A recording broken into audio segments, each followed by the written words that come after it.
Hello guys, today I will tell you the full process of recruitment in Indian Air Force। तो पहले basically हमारा इसमें 3 phases होते हैं। पहला रिटन होता है, फिर फेज़ 2 होता है जिसमें ग्रुप डिस्कशन, फिजिकल और SRT टाइप पेपर होता है। और पिछली बार इंग्लिश का भी पेपर हुआ था, लेकिन इस बार नहीं हुआ इंग्लिश का पेपर। और थर्ड फेज़ में होता है मेडिकल। तो मैं स्टेप बाय स्टेप सब आपको बताऊंगा कि कैसे क्या हुआ मेरे साथ और मैंने कैसे क्लियर किया उसको। तो पहला बात करते हैं हम रिटन पे। तो रिटन में बेसिकली 3 सब्जेक्ट आते हैं। मेरा ग्रुप एक्स था, तो मेरे ग्रुप एक्स में 3 सब्जेक्ट्स आते हैं। पहला हो गया फिजिक्स, मैथ्स, दूसरा और तीसरा इंग्लिश। और वाई में रागा आता है। रागा सेक्शन कहने का मतलब उसमें बहुत सारी सब्जेक्ट्स होते हैं, करंट अफेयर्स होते हैं, जीके होते हैं, जो जिसको रागा सेक्शन बोलते हैं, और अलग से एक 20 नंबर का इंग्लिश आता है। तो मैं पहले बता देता हूँ कितने नंबर का होता है टोटल ये मेरा जो ग्रुप एक्स का एग्ज़ाम होता है वो 70 मार्क्स का होता है, और जिसमें 25 मार्क्स के मैथ्स होते हैं और 25 मार्क्स के फिजिक्स होते हैं और 20 मार्क्स के इंग्लिश होते हैं। तो इसमें आपको मिनिमम इसमें सेक्शनल कट ऑफ ऑलमोस्ट अब की बार तो 10 गया था कट ऑफ, सब सारे सब्जेक्ट्स में सेक्शनल कट ऑफ आपके मिनिमम हर सब्जेक्ट में 10 से ऊपर नंबर आने चाहिए। तो तभी आप तीनों सेक्शन में कट ऑफ पार करेंगे।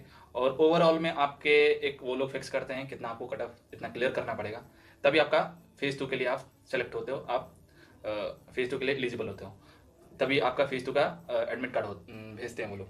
ठीक है, तो रिटर्न के ऑलमोस्ट 25 दिन बाद रिज़ल्ट आ जाता है, और रिज़ल्ट के ऑलमोस्ट 20-25 दिन बाद आपका फेज़ 2 आ जाता है। तो अगर आप प्रिपरेशन कर रहे हो और आपने पेपर दिया और आपके अच्छे मार्क्स आपको लग रहा है कि आपने अच्छा गुड स्कोर किया है, तो आप उसी टाइम से फिजिकल में लग जाइए और जीडी की भी तैयारी करिए। फेज़ 2 के लिए जो भी SRT के पेपर होते हैं उसके लिए सारी चीज़ों के लिए तब तैयारी करना स्टार्ट कर दीजिए।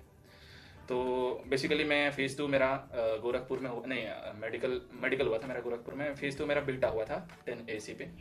तो उसमें क्या होता है कि पहले जब आपको सुबह में 5 बजे की टाइम पे रिपोर्टिंग करना होता है, जिस डेट पे उन्होंने बुलाया होता है आपको 5 बजे सुबह में रिपोर्टिंग करनी है, और वहाँ पे आपको अंदर ले जाएंगे, फॉर्म भरवाएंगे, और उसके बाद आपके कपड़े खुलवाएंगे। कपड़े क्या इन द सेंस कहने का मतलब कि फिजिकल होता है उसमें पहले, तो रनिंग होता है पहले, और उसके बाद स्क्वाट्स होता है, 20 स्क्वाट्स करने होते हैं आपको, 20 पुशअप करने होते हैं, नहीं 10 पुशअप करने होते हैं, और 20 सिटअप करने होते हैं। लेकिन इस बार क्या है कि हमारा जो कोविड का ऐसा था सिचुएशन था, तो हमारे में रनिंग नहीं हो पाई, कदम ताल कराया हमारे में। तो मैंने यार आसानी से कर दिया था क्योंकि मैंने पहले से प्रिपेयर किया था। तो इसमें हो गए आपके कदम ताल हो गए, 20 स्क्वाट्स हो गए, 10 पुशअप्स हो गए, और 20 सिटअप्स हो गए। सिटअप कहने का मतलब कि आपको लेट के फिर ऊपर आना है, ऐसे करना है। ठीक है, तो उसके बाद क्या होता है कि आपको अंदर ले जाते हैं। वो बहुत बड़ा हॉल होता है, मेरे को अंदर ले गए वो लोग, और वहाँ पे बहुत सारे फॉर्म भरवाए, मेडिकल के लिए भी फॉर्म भरवाए। और उसके बाद उसमें ज्वाइनिंग लेटर आपको देते हैं वहाँ पे, उस पर आपको एड्रेस डलवाया खुद से। उन्होंने एड्रेस बोला डालने के लिए कि जब आपका सिलेक्शन हो जाए पूरा, आप मेरिट में आ जाओ, तो आपको उस टाइम आपके घर पे वो भेज दें। ठीक है, तो उसके बाद सब फॉर्म भरवा लिया हमसे। फिर SRT का पेपर होता है।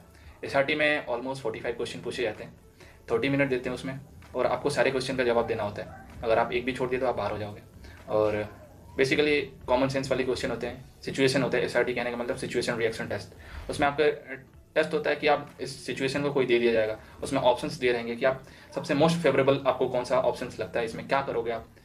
मैं अलग से उसकी वीडियो बना दूंगा कि आप कैसे तैयारी करें, कौन कैसे टाइप के क्वेश्चन पूछते हैं, और आप कैसे उसको आसानी से क्लियर कर सकते हो। तो हो गए, SRT हो गया। फिर SRT में ज़्यादा बच्चे मेरे बैच से बाहर नहीं हुए थे, ऑलमोस्ट 7-8 बच्चे के करीब में बाहर हो गए थे। मेरे सामने वाला बच्चा एक बाहर हो गया था, तो मुझे भी डर लग गया था कि मेरा नाम तो नहीं है, लेकिन मैंने अच्छे से करा था, तो मेरे को कॉन्फिडेंट था, मैं कॉन्फिडेंट था कि मेरा हो जाएगा। फिर उसके बाद बैठाते हैं, आपको वेट करना पड़ता है बहुत देर। फिर ऑलमोस्ट 2 बजे के करीब में आपकी GD होती है, जिसमें ग्रुप डिस्कशन होता है। ग्रुप डिस्कशन में ये होता है कि आपको पहले बुलाएंगे, वो ऑलमोस्ट 15 बच्चों का ग्रुप रहेगा। उसमें आपको चेयर पे बैठाएंगे, चारों ऐसे राउंड होता है, तो फिर उसमें 15 बच्चों को बिठाएंगे, और शुरू में वो पेपर देते हैं एक, उसमें कुछ लाइनें लिखी रहती हैं, एक टॉपिक दे देंगे, उस पर टॉपिक का नाम नहीं रहता, आपको खुद से डिसाइड करना होता है कि क्या टॉपिक हो सकता है ये। उस पर लिखा रहता है आपको पैराग्राफ टाइप का, वो आपको 5 मिनट के लिए देते हैं पेपर। आपको पूरा पढ़ना होता है कि आप क्या समझते हो, क्या समझ रहे हो इस टॉपिक से, आपकी व्यूज़ क्या हैं। तो वो 5 मिनट बाद आपसे पेपर ले लेते हैं, ठीक है। फिर क्या होता है कि 5 मिनट बाद पेपर ले लिया, और फिर उसके बाद फिर वो लाइन से, जैसे शुरू में एक बच्चा है, इधर से स्टार्टिंग हो गई, तो उस बच्चे को खड़ा करा के बोलेंगे अपना introduction, give me your introduction and से समथिंग अबाउट दैट टॉपिक। तो वो बच्चा अपना इंट्रोडक्शन देगा और उस टॉपिक के बारे में जो उसने पढ़ा है उस 5 मिनट में, पैराग्राफ में, उस टॉपिक के बारे में बोलेगा, अपने व्यूज़ रखेगा। और उसके बाद सारे ऐसे एक एक करके ऐसे ऐसे अपना व्यूज़ रखेंगे, इंट्रोडक्शन देंगे, ठीक है। फर्स्ट फेज में ये हो गया। उसके बाद होता है जीडी कहने का मतलब ग्रुप डिस्कशन। इसमें होता है कि सारे बच्चे अपने अपने पॉइंट्स रखते हैं और सब अपने अपने व्यूज़ एक साथ रखते हैं, ठीक है। तो और मान लीजिए कि कोई बंदा सामने से बोल रहा है, तो उसका सामने वाला क्या रिप्लाई दे रहा है, वो क्या समझ रहा है, वो एग्री है कि नहीं है उसके पॉइंट से। इसके लिए मैं अलग से आपको वीडियो बना दूंगा कि कैसे आप आसानी से क्लियर कर सकते हो ग्रुप डिस्कशन को। मेरे लिए ज़्यादा हार्ड नहीं था, मैंने प्रिपरेशन करी हुई थी, तो मैंने आसानी से क्लियर कर लिया था, ठीक है। तो उसमें आपको टॉपिक के बारे में बोलना होता है और अपना इंट्रोडक्शन देना होता है। इंट्रोडक्शन मैंने खुद से बहुत अच्छे से तैयार करी थी। मैंने आपको मैं अपना इंट्रोडक्शन दिखाऊंगा, आप सच में बोलोगे हाँ मतलब आपका इंट्रोडक्शन सच में अच्छा है। और सर ने भी बोला था, मैंने खुद से ही तैयार किया था अपना इंट्रोडक्शन, तो सर ने भी बोला था कि आप तुम्हारा इंट्रोडक्शन बहुत ही अच्छा है, तुम इसको बोल सकते हो। तो मैंने वही बोला और मेरा सिलेक्शन फाइनली हो गया। उसके बाद थर्ड फेज में होता है मेडिकल में क्या होता है कि मेरा मेडिकल 25 दिन बाद गोरखपुर में था, ठीक है। और गोरखपुर में सुबह में भी वहाँ पे 6 बजे के करीब में रिपोर्टिंग होती है। हम 6 बजे वहाँ पे पहुँच गए थे। फिर हमें ले जाया गया अंदर, हमारे कपड़े खुलवाए गए, बस हम अंडरवियर पे बस रह सकते हैं वहाँ पे। और उन्होंने हमारी ऑलमोस्ट फरवरी के टाइम था, ठंडी तो थी ऑब्वियस सी बात है, लेकिन क्या करें, मेडिकल था तो देना था। तो हमें बैठाया गया सबको अंदर। उसके बाद हमारा ब्लड टेस्ट हुआ, शुरू में सुबह में ही ब्लड टेस्ट हुआ। उसके बाद हमें खाने के लिए नाश्ता दिया गया वहाँ पे।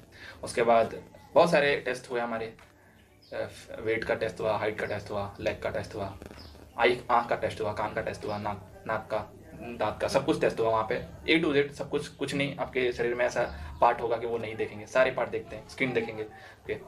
तो उसमें बच्चों को फिर हमारा तो 2 दिन चला था मेडिकल। तो पहले दिन तो उन्होंने बस देखा था।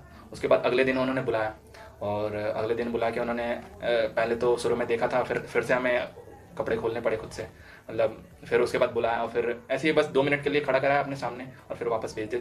जिन बच्चा का पॉइंट बन रहा था उन्होंने नोट किया वहाँ पे, और उस दिन उन्होंने ग्रीन कार्ड और रेड कार्ड बांटा, जिसमें से हमारा ऑलमोस्ट उन्होंने 45 बच्चों का रिपोर्टिंग था वहाँ पे, और हमारे में 25 बच्चों को ग्रीन कार्ड मिला, जिससे मेरे को भी ग्रीन कार्ड मिला था। और ऑलमोस्ट बच्चे बाहर हो गए थे जितने बाकी बच्चे थे। तो ऐसा था कि आप ग्रीन कार्ड अगर आपके पास आपको मिल जाता है तो आप ग्राउंड फिट हो जाते हो, और आप बस आप मेरिट का इंतजार करते हो।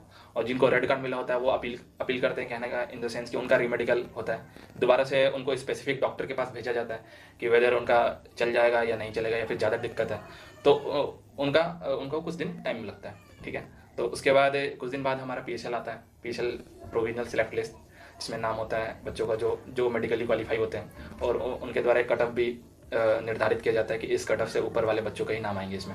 इस बार तो ज़्यादा उन्होंने पढ़ाया नहीं, 43 कट ऑफ था रिटन का, और 43 पे ही PSL कर दिया उन्होंने, क्योंकि मेरे को लगता है कि अब की बार ज़्यादा वैकेंसीज हो सकती हैं, तो शायद उन्होंने इस वजह से किया है।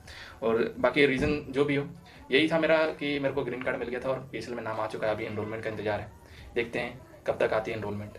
और बाकी तो यूट्यूबर्स इतने सारे हैं, सब अपने अपने व्यूज़ देते हैं, लेकिन किसी को सही बताऊं तो किसी को कुछ पता नहीं होता, अंदर किसी को भी पता नहीं है।